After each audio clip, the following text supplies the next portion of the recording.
그녀를 그냥 평범한 민간인이라고 생각했죠. 하지만 차 문이 열리고 그녀가 내리는 순간 거리는 완전히 조용해졌습니다. 몇 주 동안 이 거리는 조폭들의 손에 잡혀 있었습니다.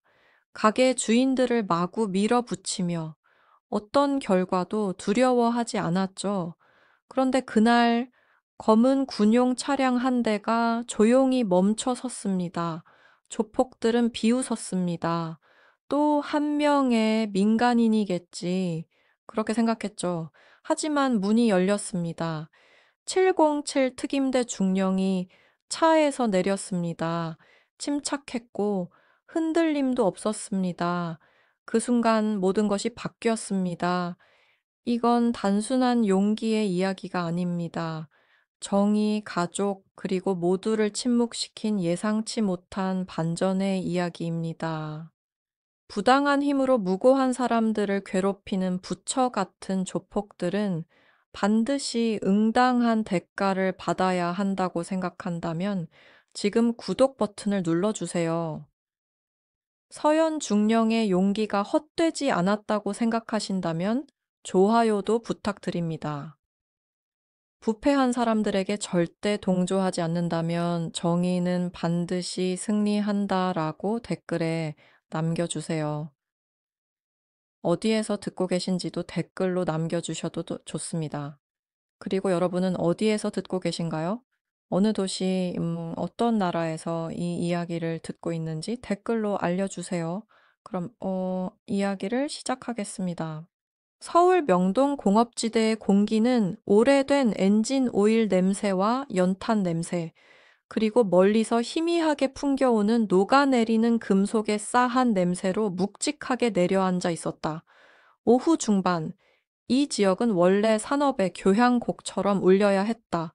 트럭의 금속성 충돌음, 용접기의 날카로운 울림, 그리고 거래가 오가는 짧고 빠른 목소리들. 하지만 오늘은 이상하게도 조용했다. 11월의 찬바람보다 차가운 어떤 것이 이 거리를 짓누르며 부자연스러운 침묵을 강요하고 있었다. 유려한 검은색 현대 에쿠스 세단 한 대가 마치 고위 임원의 차량처럼 보이며 좁고 포포토레트가 가득한 도로를 천천히 지나고 있었다. 창문은 군사 등급으로 짙게 틴팅되어 있었고 눈에 잘 띄지 않는 번호판 앞자리에는 국방부 MMND 소속 차량이라는 표시가 은밀하게 새겨져 있었다. 내부에는 짙은 정장을 입은 국방부 보안 요원 2명이 포커페이스를 유지한 채 긴장을 놓지 않고 있었다. 그들의 승객인 한 여성은 머리를 헤드레스트에 기댄 채 조용히 눈을 감고 있었고 머리카락은 단정하게 뒤로 묶여 있었으며 오랜 이동의 피로가 정돈된 얼굴 아래 희미하게 드러나 있었다. 본래의 고속도로에 큰 사고가 나 우회한 것뿐인 단순한 경로 변경이었지만 이 산업지대 골목은 곧 아주 지역적이고 아주 추악한 현실과 얽히게 될 예정이었다. 차량은 독립정비소들과 허름한 식당들이 모여있는 교차로에 가까워지며 속도를 줄였다. 그런데 그 교차로는 교통 때문에 막힌 것이 아니라 깨진 유리 조각처럼 날카롭고 위험해 보이는 남자들의 무리 때문에 막혀 있었다. 그들은 복네파라는 소규모 조직으로 이 동네의 끈질긴 생존력을 먹잇감 삼아 살아가는 악명 높은 세력이었다. 교차로 한가운데 명동 칼국수 가게 바로 앞에는 그 무리의 보스가 서 있었다. 사람들은 그를 도축업자 부처라고 불렀지만 정작 도축장에서 칼을 잡아본 적은 한 번도 없었다. 그저 무자비한 협박 방식 때문에 붙은 별명이었다. 그는 터질 듯한 몸집을 숨기지도 못하는 과하게 반짝이는 검은 정장을 입고 있었다. M&D 차량은 급정거했다. 운전자는 낮게 욕설을 내뱉으며 본능적으로 문 잠금 버튼을 눌렀다. 칼국수 가게 내부의 공기는 이미 팽팽하게 조여 있어 가게 주인인 25살의 청년 준호를 짓누르고 있었다. 그는 보통 파김치가 된 얼굴에 희망이 깃든 표정으로 하루하루 버티는 젊은 사장이었지만 오늘은 얼굴이 창백했고 눈가에 힘이 빠져 있었다. 형님, 말씀드렸다시피 준호는 두 손으로 카운터를 닦으며 바깥의 검은 실루엣들을 힐끗힐끗 쳐다보며 떨리는 목소리로 말했다. 월세는 5일 뒤에 내는 날이고 오늘은 보호비 반밖에 못 드려요. 밀가루 값도 올랐고 김치 납품하는데도 돈이 더 들어서 도축업자는 갈에 섞인 웃음을 내뱉었고 손님들은 그 소리에 움찔하며 빠르게 식사를 마치고 자리를 떴다. 그의 부하 중 하나는 목까지 올라온 문신이 있었고 손님이 먹던 칼국수 한 그릇을 빼앗아 들고 준호 앞에 내밀었다. 반? 버철의 목소리는 낮았지만 오만한 자신감을 먹은 듯 공기를 갈랐다. 너희 누나가 벌어온 돈으로 그게 감당될 거라고 생각하냐? 준호의 손이 떨리기 시작했다. 그는 제발 누나 이야기를 하지 않기를 바랐다. 혼자 감당하려 했지만 그들의 요구는 매주 늘어갔다. 누나는 돈 안 보내요. 준호는 얇은 종이장 같은 거짓말을 떠듬거렸다. 잘 지내고 있어요. 바빠서 뭐 하느라 바빠. 부처가 느리게 한 걸음 다가왔고 그의 그림자가 준호를 삼켰다. 큰 식당에서 설거지라도 하나? 더 빨리 설거지하라고 해. 왜냐면 이 구역 보호비 오늘부터 올라간다. 3배로. 탁! 그의 손이 카운터를 세게 내리쳤고 그 충격으로 국물 그릇에 뜨거운 국물이 튀었다. 옆집 드라이클리닝 가게의 노부인 김아주머니가 문간에서 지켜보고 있었으며 얼굴에는 절망과 분노가 뒤섞여 있었다. 이 동네에서 이미 세 번째로 이런 일이 벌어지는 것을 봤다. 모두가 갇혀 있었다. 부처는 준호의 얼굴 가까이에 다가와 담배 냄새가 밴 숨을 내쉬며 말했다. 삼배. 아니면 내일부터 문 닫아. 알아들었냐? 준호는 말없이 고개만 끄덕였다. 분노와 자책이 온몸을 타고 올라왔다. 부모님의 가게를 지키고 동생을 지켜야 할 가장이었지만 지금 그는 약탈자들에게 굴복하고 있었다. 경찰에 신고할 수도 없었다.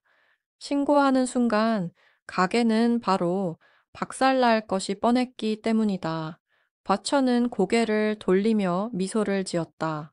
그리고 도로 한복판에 고급스럽게 멈춰 서 있는 검은 에쿠스를 보았다. 봐라 얘들아. 그는 턱으로 차를 가리켰다. 이 구역 지나가려면 복례파 허락부터 받아야 된다는 거 저 부자는 아직 모르는 모양이지. 그의 부하들이 느린 속도로 그러나 사냥꾼처럼 몸을 움직이며 검은 세단 쪽으로 걸어가기 시작했다. 뒤로 물러나거나 통행료를 내라는 뜻이었다. 차 안에서 운전자는 이미 후진 기어에 손을 올린 상태였다. 하지만 뒷좌석의 여성은 움직였다. 말하지도 창문을 두드리지도 않고 단지 고개를 숙이며 아주 미세하게 숨을 들이쉬었고 이어 마치 스프링이 풀리듯 문 손잡이에 손을 올렸다. 대비님 그냥 후진하겠습니다. 이건 지역 문제일 뿐. 철컥. 그의 말은 문고리의 금소금에 묻혔다. 국방부의 최고 지휘부를 태우는 차량이 서울의 가장 하급거리 깡패들 앞에 서 있었다. 그리고 그 문이 열렸다. 김아주머니는 입을 막으며 숨을 들이켰고 준호는 심장이 미친 듯이 뛰는 걸 느꼈다. 버처와 부하들은 멈춰 섰다. 그리고 웃으며 부자가 나와 사과하길 기다렸다. 운전자는 경악한 얼굴로 그 여성을 바라봤다. 그녀의 부츠가 먼저 도로에 내려앉았고 이어 몸 전체가 차에서 나왔다. 비싼 사복 차림, 낮은 힐, 어두운 선글라스. 공격적인 자세는 아니었지만 그 존재감에는 빈틈이 없었다. 공간을 점령하는 병사의 자세였다. 그녀는 마처를 쳐다보지 않았다. 그를 통과해 명동 칼국수 가게의 문만을 바라보며 걸었다. 부철의 미소가 흔들렸다. 예상했던 겁먹은 CEO가 아니었다. 뭔가 달랐다. 야, 여기는 주차장이 아니야. 지나고 싶으면 나부터 보고 말해. 그녀는 걸음을 멈췄다가 천천히 머리를 돌려 그를 바라봤다. 표정은 없었다. 말도 없었다. 그리고 그를 피해 마치 도로에 고인 물을 돌아가듯 무시하고 식당 쪽으로 계속 걸어갔다. 부철의 얼굴이 붉게 달아올랐다. 그는 충격과 모욕감에 팔을 뻗어 그녀의 어깨를 붙잡으려 했다. 그러나 그녀는 움직였다. 공포가 아닌 효율성으로. 그의 손이 닿기도 전에 몸의 중심을 살짝 이동하며 그대로 식당으로 향했다. 마철의 손은 공기만 움켜쥐었다. 그녀는 문을 열고 식당으로 들어왔다. 국물 냄새가 몸을 감싸며 흐른다. 바깥은 팽팽하게 조여져 있었고 아는 곳 끊어질 것만 같았다. 부처가 반응하기도 전에 그녀는 카운터 앞까지 걸어가 양손을 스테인리스 위에 올렸다. 등은 문 쪽을 향한 그대로 아직 단 한마디도 하지 않았다. 하지만 그 순간 그녀의 손이 천천히 선글라스 프레임으로 올라갔다. 그리고 오랜만에 마주한 동생의 얼굴을 똑바로 바라보며 선글라스를 벗었다. 왼쪽 눈 밑에는 옅게 은빛을 띤 깊은 흉터가 있었다. 성공한 사업객에는 어울리지 않는 흔적이었다. 그리고 눈. 얼음처럼 차갑고 단단한 회색 눈빛. 세상의 어두운 구석을 보고 그 어둠을 이길 만큼 훈련된 눈이었다. 준호. 그녀의 목소리는 낮고 절제되어 있었지만 그 어떤 사복보다 강한 권위를 갖고 있었다. 난 3일간 임무 후 휴가 중이다. 문제 생기면 전화하라고 했지. 준호는 자신의 누나, 서연을 바라봤다. 그리고 오랜만에 진짜로 보았다. 707 특임단 중령을. 그리고 바로 그 순간 버처가 숨을 고르고 식당 안으로 발을 들였다. 너 뭐 하는 년이야? 영화 찍는 줄 알아? 하지만 서연은 돌아보지 않았다. 목소리도 높이지 않았다. 단지 아주 미세하게 고개를 숙여 동생에게만 말했다. 그 목소리는 부철의 고함보다 더 깊게 박혔다. 그 자식이 뭘 가져갔는지 정확히 말해. 부철의 얼굴은 일그러졌다. 갑자기 등골에 소름이 돋았다. 그는 차를 힐끗 보았다. M&D 차량은 이미 사라지고 없었다. 왜 혼자지? 왜 하나도 안 두려워하지? 그는 빠르게 끝내야 한다고 생각했다. 그녀를 붙잡고 상황을 끝내야 했다. 한 걸음 다가가며 손을 뻗었다. 하지만 그때 서연의 동생이 떨리는 목소리로 말했다. 누나, 김아주머니 월세. 그 사람들이 가져갔어. 서연의 입가에 서서히 아주 느린 미소가 떠올랐다. 눈은 동생을 향한 그대로였다. 하지만 목소리는 뒤쪽을 향하고 있었다. 아줌마 월세를 가져갔다고. 그 말은 얼음 같은 호기심이었다. 그녀는 선글라스를 천천히 카운터 위에 내려놓았다. 그건 그녀가 아주 천천히 몸을 그쪽으로 돌리며 말했다. 노인지원법 위반이다. 군 장교에게 가중폭력을 행사한 혐의로 간주할 거다. 지금부터 1분 줄 테니 전부 돌려놔라. 부처는 잠시 멍해졌다. 그녀는 사복 차림이었고 휴가 중이고 혼자였다. 말도 안 되는 허세였다. 그는 힐끗 창밖을 봤다. 차는 없다. 그는 다시 그녀를 향해 비웃음을 터뜨렸다. 이제 확신이 들었다. 허세다. 겁먹을 이유가 없다. 그는 한 걸음 더 다가갔다. 그리고 눈을 가늘게 뜨며 비열하게 웃었다. 그녀는 어떻게 아무것도 없이 혼자서 다가오는 조직의 리더를 상대할 것인가? 3일간의 휴가 중이던 서현 중령은 겁에 질린 동생 준호 앞에서 정체를 드러냈다. 그리고 그 순간 골목을 지배하던 조직의 두목 도살자를 마주 보게 됐다. 그의 눈에는 분명했다. 그녀는 완전히 혼자였고 보호받지 못한 상태였다. 그래서 그는 자신만만하게 육체적 충돌을 각오하고 다가오기 시작했다. 도살자는 마지막 몇 걸음을 천천히, 그러나 의도적으로 좁혀왔다. 낡은 가게의 마룻바닥이 그의 체중을 견디다 못해 불안하게 삐걱거렸다. 그의 얼굴은 더 이상 조소와 확신의 참 표정이 아니었다. 눈빛은 원초적인 분노로 뒤바뀌어 있었다. 그는 방해자를 봤고 그녀는 목표를 봤다. 큰 실수하고 있어, 누나. 도살자는 누나라는 존칭을 독처럼 내뱉었다. 차는 갔어. 내 뒤엔 아무도 없어. 그냥 허세 부리는 여자일 뿐이지. 이제 비켜. 그래야 네가 진짜 어른을 존중하는 방법을 알려줄 수 있을 테니까. 그러나 서연의 집중력은 한치의 흔들림도 없었다. 방어 자세도 취하지 않았고 공포의 기색조차 없었다. 그저 최소한의 움직임, 절제된 정적 속에서 호흡만 유지하고 있었다. 그러나 훈련받은 눈이라면 볼 수 있었다. 그 정적은 공포의 정적이 아니라 한 번의 숨만으로 치명적으로 바뀔 준비가 된 포식자의 정적이었다. 그 정적은 도살자가 평생 겪어본 것 중 가장 무서운 정적이었다. 준호는 여전히 젖은 수건을 쥐고 있던 손으로 간신히 목소리를 짜냈다. 누나, 안 돼, 그냥 가, 제발.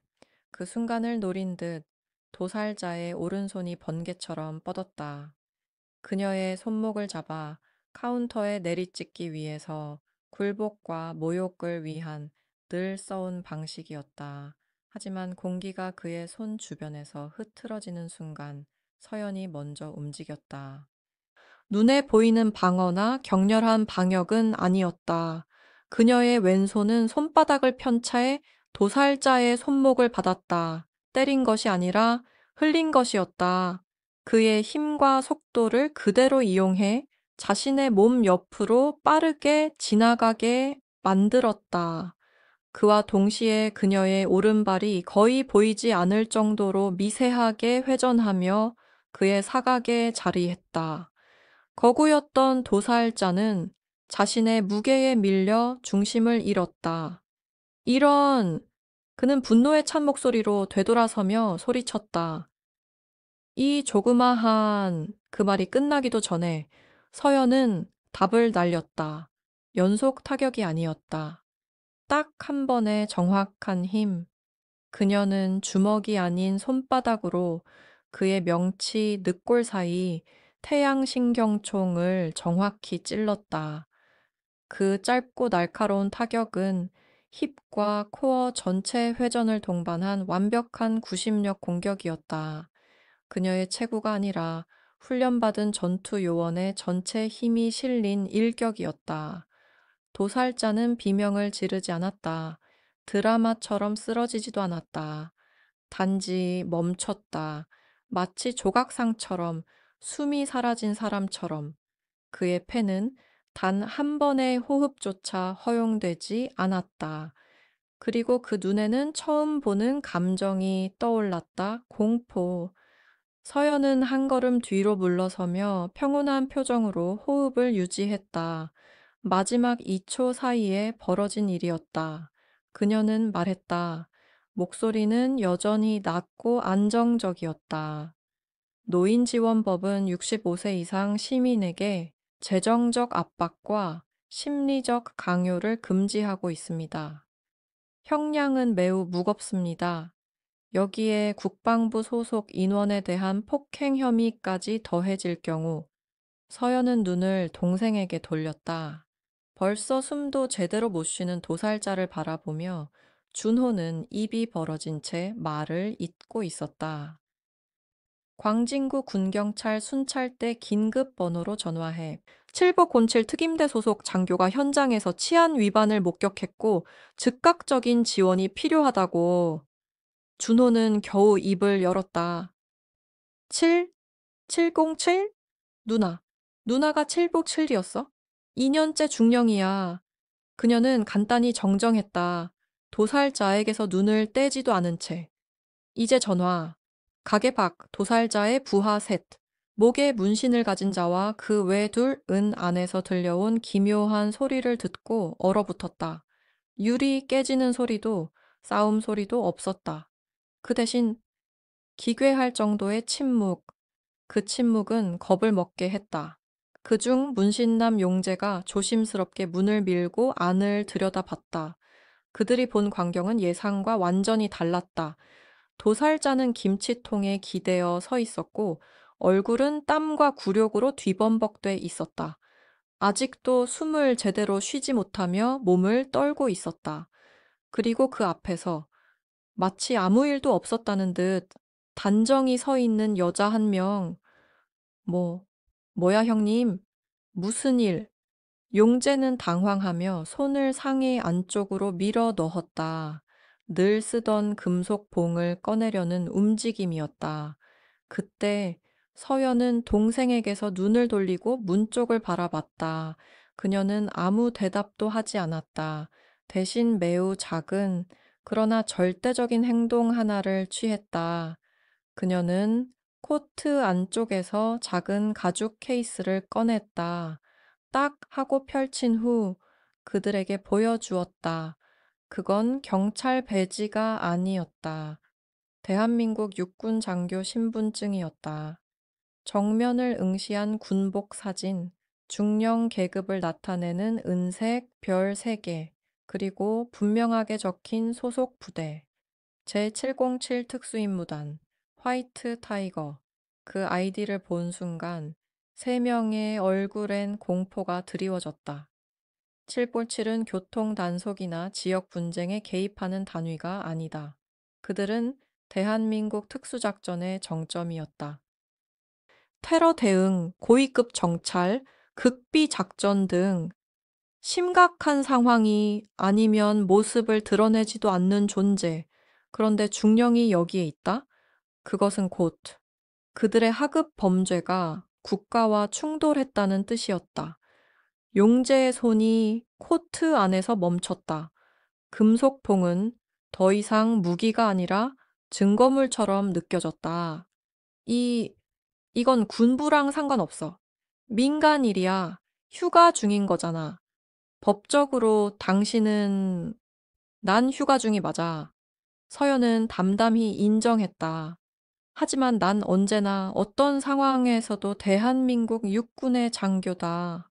난 지금 민간인 내 동생에게 가해진 폭행과 노인 대상 금전 갈취를 목격했다. 이는 중대한 치안 위반이며 지금 이 순간에도 군 장교에 대한 위협은 계속되고 있다. 그러므로 지금은 직접 명령 불복종 및 군사 방해 행위로 간주한다. 그녀는 아직도 숨을 못 쉬는 도살자의 몸을 넘어서며 느린 걸음으로 문 쪽으로 다가갔다. 3명의 부하들은 본능적으로 물러나며 서로 몸을 겹쳤다. 산업지대는 다시 조용해졌지만 지금 그 침묵은 절규에 가까웠다. 준호의 손은 떨림을 넘어서 굳어 있었다. 그는 수화기를 들고 누나가 알려준 군경찰 번호를 눌렀다. 서연은 문턱에 멈춰 섰다. 차가운 바깥 공기와 따뜻한 국물 향이 섞인 공기 속에서 그녀는 정확히 집어내듯 손가락으로 용재를 향했다. 지금 당장 30초 안에 무기를 내려놓고 양손을 머리 뒤로 올려 그리고 체포 자세를 취해 따라하지 않을 경우 난 강제 제압을 할 거야. 그리고 확실히 말하지만 수갑이 훨씬 편할 거다. 세 사람은 서로 멘붕에 빠진 얼굴로 시선을 교환했다. 도살자의 처참한 모습은 이미 충분한 경고였다. 용재의 눈은 골목을 훑었다. 탈출, 구원, 아무것도 보이지 않았다. 30초의 침묵이 흐르기 시작했다. 마침내 용재가 입술을 깨물며 금속봉을 조심히 꺼냈다. 철컥. 콘크리트 바닥에 떨어지는 소리가 유난히 크게 울렸다. 그는 손을 올리려 했다. 그러나 그때 가장 어린 조직원이 단말 한마디를 남기고 달아났다. 뛰어. 우릴 다 잡을 순 없어. 그는 골목 구석으로 사라지며 스프린터처럼 질주했다. 발걸음 소리가 거칠게 울려 퍼졌다. 서연은 뛰지 않았다.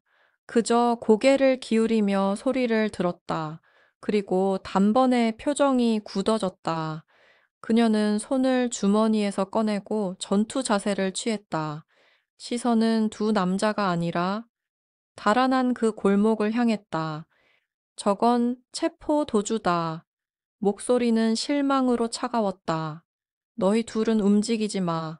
그렇지 않으면 도주 방조죄가 추가된다. 알겠나? 두 명은 얼어붙었다. 더 이상 선택은 없었다. 그들은 도망가면 끝이라는 걸 직감했다. 화이트 타이거에게 쫓기는 것보다 두 손 들고 서 있는 게 더 나은 선택이었다. 침묵은 더 무거워졌다. 도살자의 거친 숨소리만이 가게 안에서 울렸다. 그리고 그 순간 골목 끝에서 아주 멀리서 철컥, 철컥 하는 소리가 들리기 시작했다. 휘두르는 바람, 압도적인 진동, 회전하는 로터가 공기를 가알기 시작했다. 헬기였다. 세 명은 고개를 들었다. 공포가 눈에 가득했다. 그 순간 그들은 깨달았다. 차는 필요 없었구나. 헬기의 굉음은 불안한 골목을 완전히 삼켜버렸다. 단 한 명의 힘으로 조직의 두목 부처를 쓰러뜨린 후 서현 중령은 군인 신분증을 이용해 사실상의 체포를 집행했다.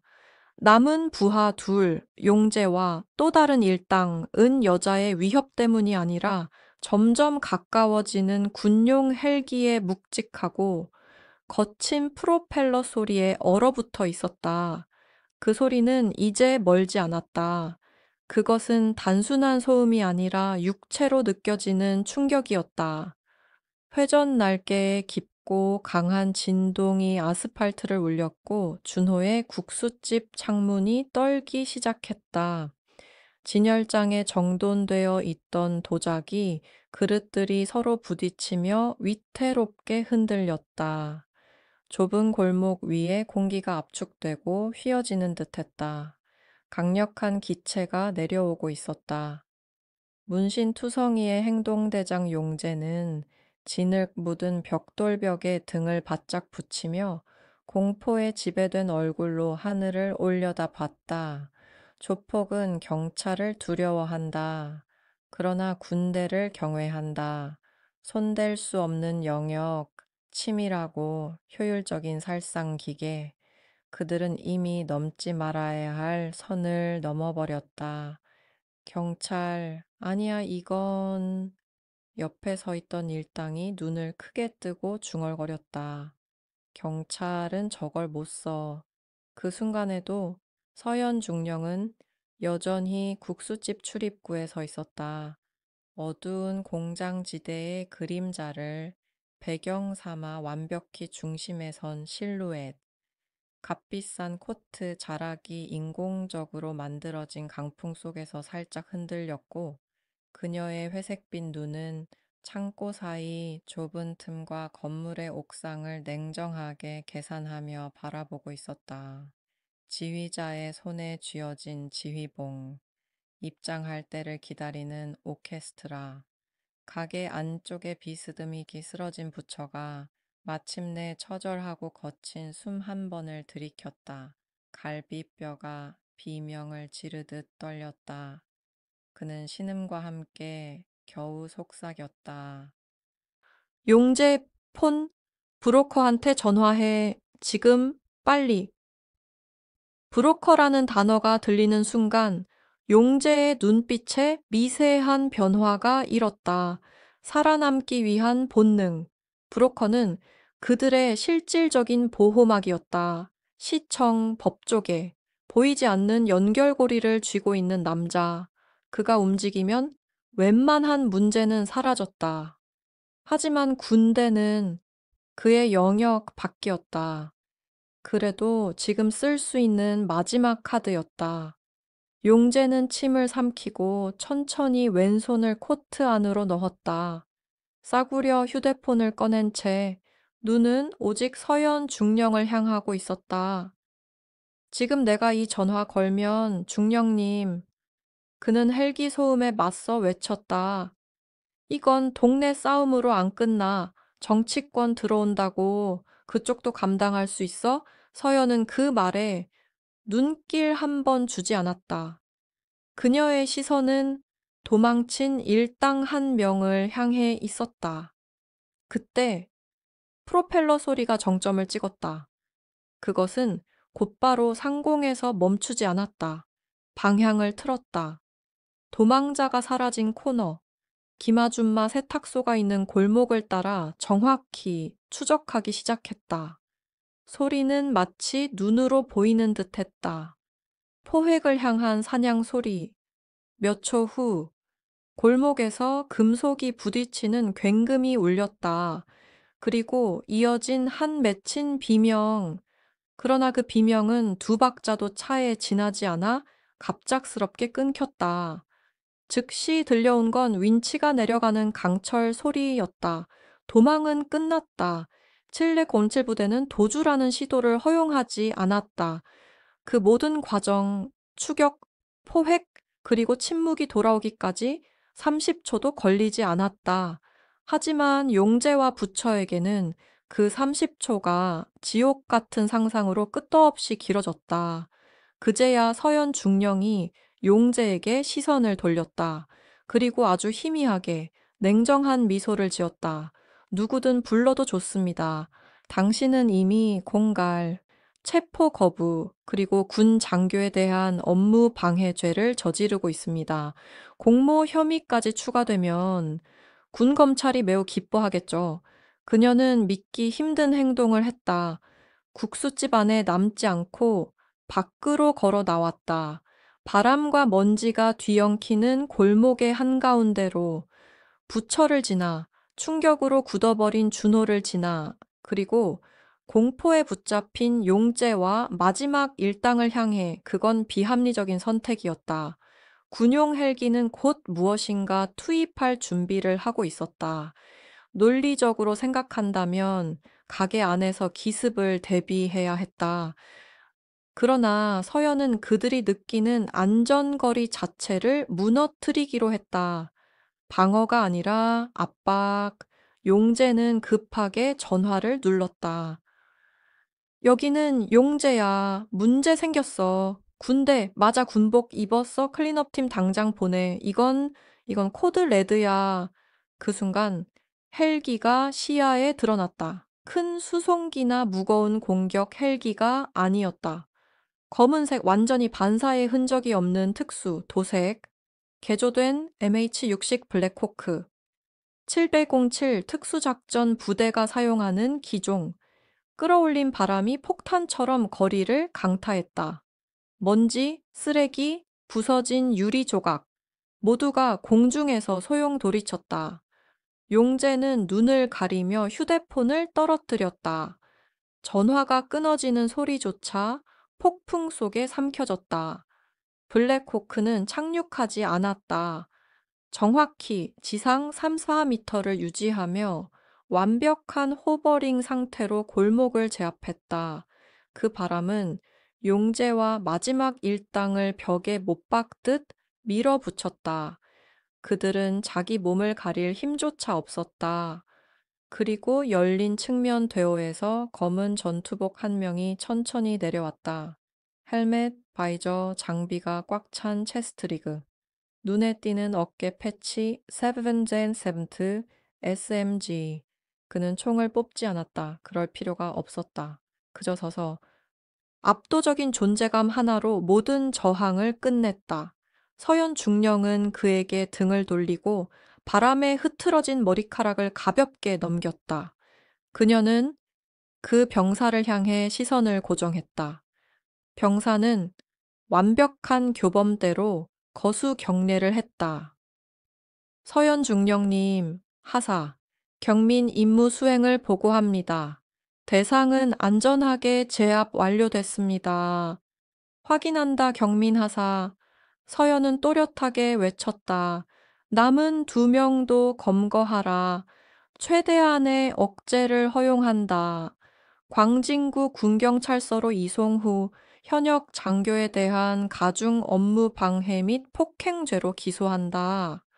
경민 하사는 단 3걸음 만에 2명에게 접근했다. 기계처럼 정교한 움직임.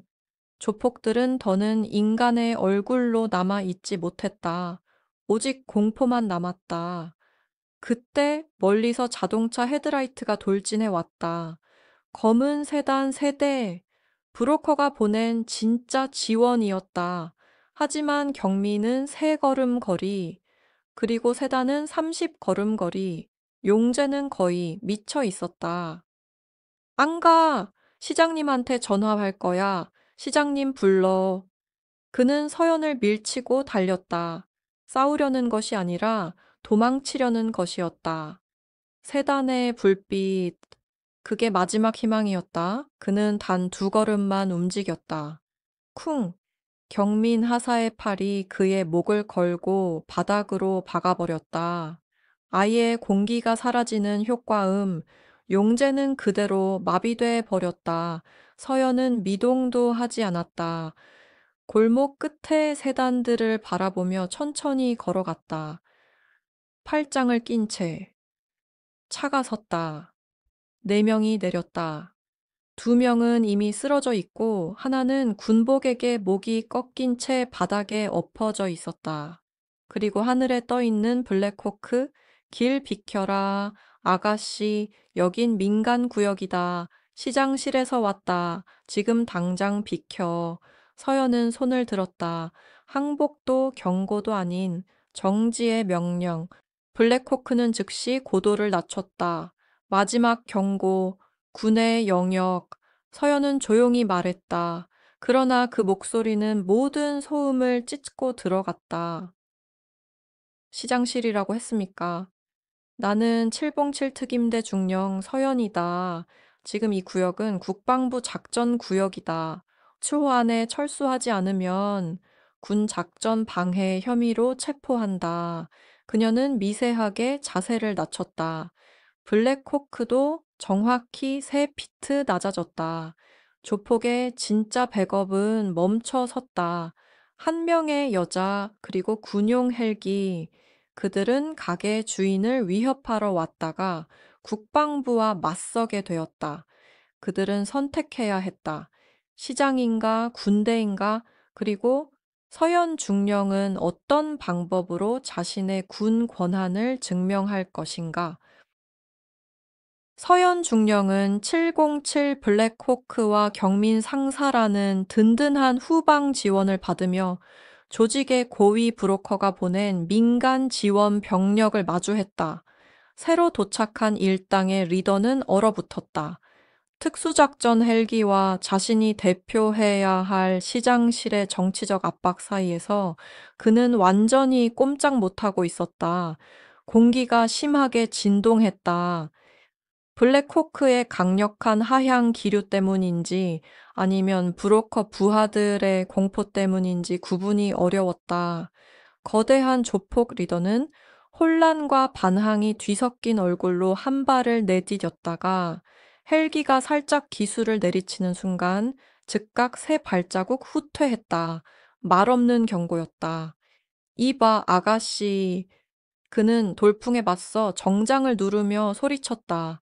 큰 실수하는 거야. 네가 무슨 패치를 달았든 상관없어. 이건 단순한 민사 분쟁이라고. 개인 골목에서 계엄을 운운할 법적 근거가 어디 있어? 문서는 어디야? 영장은 어디 있다고. 서연은 움직이지 않았다.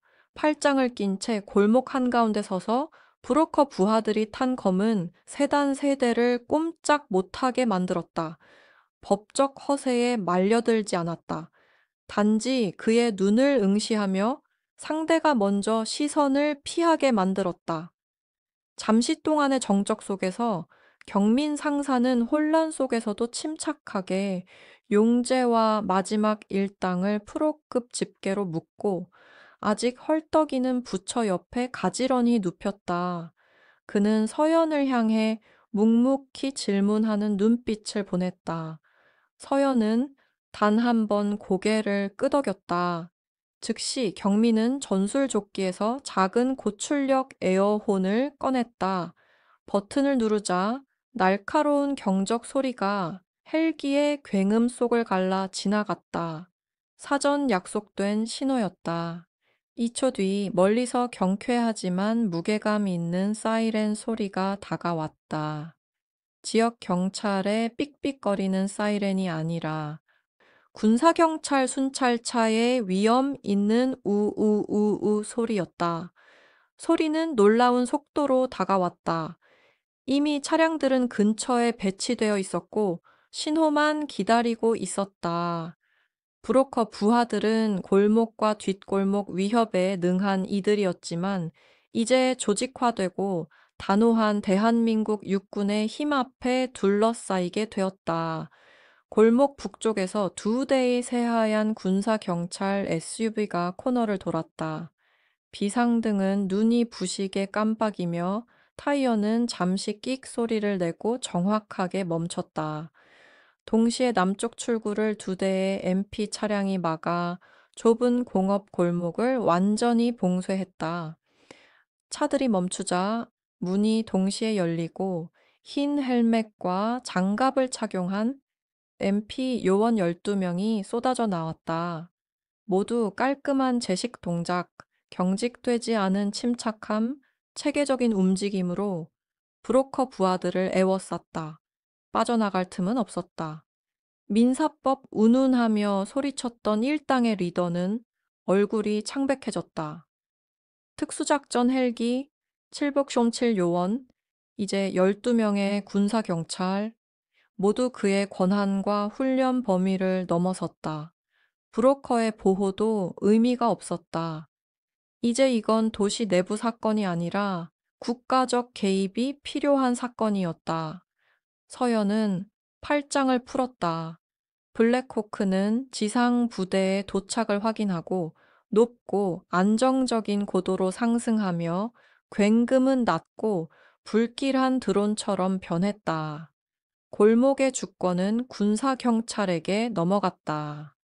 MP 지휘관, 젊고 엄격한 표정의 대위가 서연에게 달려와 교범대로 거수경례를 했다. 그 정렬과 완벽함 자체가 심리적 압박이었다. 서연 중령님, 광진 군사경찰 박대위 임무 보고드립니다. 3단계 사건으로 지정되어 처리 명령을 받았습니다. 구역은 확보 완료입니다. 서연은 간결하게 거수경례로 답했다. 그 작은 제스처만으로도 골목 위 떨고 있는 조폭들에게 그녀의 권위를 입증했다. 이제 이 여성은 쇼핑하러 나온 아줌마가 아니었다. 지휘권을 가진 고위군 장교였다. 이 순간이야말로 절대적 계시, 레벨레이션이었다. 브로커 부하들은 자신의 잘못을 깨닫고 얼어붙었다. 국가를 지키는 부대를 상대로 사소한 골목 위협을 감행했다는 사실이 믿기지 않았다. 서연의 눈은 박대위에서 체포된 두 그룹으로 옮겨갔다. 부처와 그의 남은 부하 2명, 그리고 브로커의 민간 지원병 4명. 그녀는 깊게 숨을 들이켰다. 파워 모멘트였다. 단 한 번의 명령으로 사건을 종결할 수 있는 순간 그녀는 구타를 요구하지 않았다. 공개 처벌도 원치 않았다. 단순하고 명확하며 냉정했다. 박대위를 향해 헬기 잔향 속에서도 차분하고 절대적인 목소리로 말했다. 대위, 7명 모두 안전하게 확보하고 모든 혐의 처리한다. 하지만 먼저 이 3사람, 부처와 그의 부하 2명을 가리켰다. 을 명동 칼국수집으로 즉시 이송하라. 그녀는 골목과 MP 작전을 등지고 가게 문을 향해 돌아섰다. 그들은 직접 임대료를 아줌마 김에게 돌려주고 모든 손해를 복구한 것을 확인한 뒤 광진서로 이송된다. 피해자가 완전히 구제받는 걸 보고 싶다. 이해했나, 대위? 박 대위는 놀라움 속에서도 날카로운 거수 경례로 답했다. 이해했습니다, 중령님. 즉시 복구 조치하겠습니다. 골목의 혼란은 곧 질서 있는 작전으로 변했다. 흰 장갑을 낀 MP들은 조폭들을 이동시키며 긴장과 공포로 가득한 어두운 정장과 대비를 이루었다. 명동 칼국수집 안 침묵을 깨는 것은 이제 헐떡이는 부처의 숨뿐이었다. 준호는 그 장면을 지켜봤다. 자신을 위해 늘 작은 도움을 주었던 누나, 시험 때 함께 공부하고 월급 몰래 송금해주고 부모님이 돌아가셨을 때 손을 잡아주던 그 여자가 이제 골목 전체를 군사적 구금 장소로 만들었다. 그 힘뿐만 아니라 조용한 목적과 원칙까지 압도적이었다. 김아줌마, 연로한 세탁소 주인은 손수건을 입에 대고 안도와 놀라움이 뒤섞인 눈으로 가게 안으로 살금살금 들어왔다. 서연은 계산대 위에 두었던 검은 미러 선글라스를 집어들었다. 준호를 바라보며 잠시 군인으로서의 얼굴을 거두어 누나의 모습으로 돌아왔다. 전화 안 했구나. 그녀는 약간 짜증 섞인 그러나 깊은 가족적 애정이 담긴 톤으로 말했다. 준호는 눈물을 글썽이며 머리를 저었다. 누나 귀찮게 하고 싶지 않았어요. 누나가 하는 일, 임무들 알잖아요. 이건 그냥 제 문제인 줄 알았어요. 서연은 계산대 너머로 그의 뺨을 살며시 쓸었다. 불시에 전해진 손바닥의 온기처럼 놀랍도록 부드럽게. 내 문제는 내 문제야, 준호야. 그녀는 낮게 속삭였다. 세계 반대편에 배치될지라도 이 작은 가게, 여기가 내가 남겨둔 유일한 집이야. 내가 싸우는 건 바로 이걸 지키기 위해서야. 알겠지? 그때 경민 상사가 부끄러운 부처를 가게로 들이밀며 구겨진 돈다발을 계산대 위에 떨어뜨렸다. 김아줌마는 돈을 알아보고 숨을 헐떡였다. 서연은 그 장면을 지켜보며 무표정한 얼굴을 유지했다. 다시 선글라스를 쓰며 마지막으로 준호를 바라보았다. 3일 있다. 여기 있을 거야. 그녀는 돌아서 걸어 나갔고 군사 경찰과 패배한 조폭들은 최종 명령을 수행하게 남았다. 바깥에서 브로커 부하들은 그녀를 바라보며 완전히 두려움에 사로잡혔다. 국방부 차량을 막는 대가가 이렇게 크다는 걸 알았다. 서연은 승리했지만 정치권의 영향력을 가진 브로커의 위협은 아직 끝나지 않았다. 군사경찰차 뒷좌석에 올라탄 순간 그녀의 위성폰에 단 하나의 암호화된 메시지가 도착했다.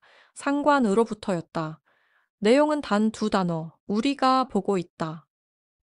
칠색실 특임대는 그녀의 무단 자원 사용을 알고 있었다.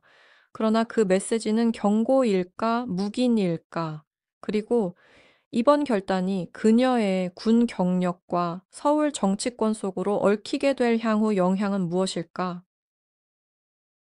서현 중령은 칠보금7 특임대와 군사경찰 MP의 전력을 총동원해 두 그룹의 조폭을 완전히 제압하고 체포했다.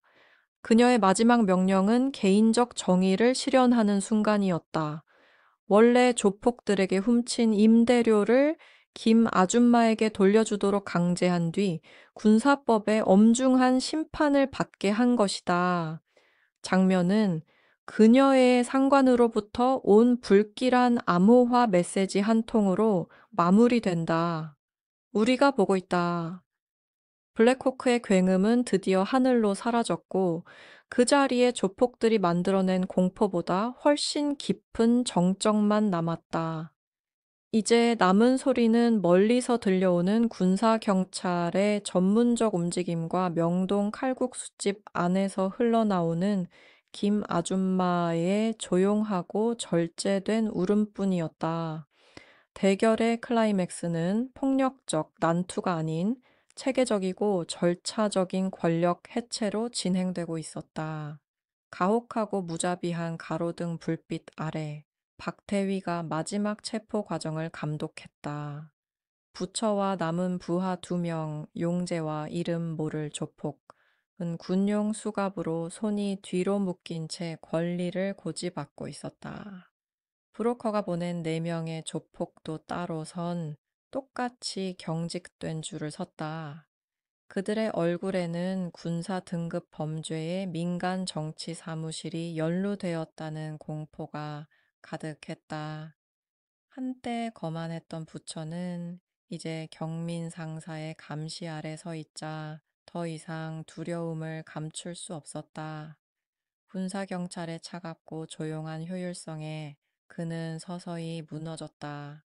그는 늘 돈으로 매수하거나 위협하거나 설득할 수 있는 상대와 싸워왔다. 그러나 지금 마주한 건 협상하지 않는 시스템이었다. 군사경찰이 그를 깨끗한 흰색 SUV 뒷좌석으로 이동시키려 준비할 때 부처의 필사적인 눈길이 서연을 찾았다. 그녀는 몇 발자국 떨어진 곳에서 박 대위와 낮고 차분한 톤으로 증거 기록을 검토하고 있었다. 그는 단순한 화물 취급을 당하고 있었다. 마지막 자존심이 꺾이는 순간이었다. 잠깐 부처의 목소리는 깨지고 생기 없는 애원으로 변했다. 1시간 전에 지배적인 포효와는 전혀 달랐다. 그는 돌진하려 했지만 팔을 잡고 있는 군사 경찰에게 단번에 제지됐다. 중령님, 제발, 제발요. 몰랐습니다. 군사 경찰도 707 특임대도 몰랐습니다. 우리는 그냥 골목 쥐일 뿐입니다, 누나. 국가를 끌어들이려던 게 아닙니다. 자비를 제발요 간청합니다. 박대위와 군사 경찰들은 그의 애원에 반응하지 않았다. 이런 소리를 소음처럼 처리하도록 훈련되어 있었다. 그러나 그의 필사적 외침은 조용해진 골목을 가로질렀고 모든 상점 주인들, 김아줌마, 수리점 노인, 초기 공격을 목격한 배달 기사, 이 서연을 바라보았다. 마지막 개인적 판결이 어떻게 내려질지 지켜보기 위해서였다.